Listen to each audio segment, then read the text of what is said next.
వచ్చాడయ్యో స్వామి నింగి సుక్కలతో గొడుగెత్తింది భూమి ఇచ్చాడయ్యో స్వామి కొత్త రెక్కల్ని మొలకెత్తించే హామీ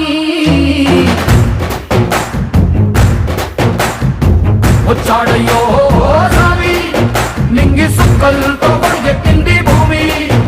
ఓ ఇచ్చాడయ్యో స్వామి కొత్త రెక్కల్ని మొలకెత్తించే హామీ కత్తి సుత్తి పలుగు పారా తీయండి మన కష్టం సుక్కలు కుంకం బొట్టుగా పెట్టండి ఓ అన్నం పెట్టే పనిముట్లే మన దేవుళ్ళు మరి ఆయుధాల పూజలు చేద్దాం పట్టండి అమ్మో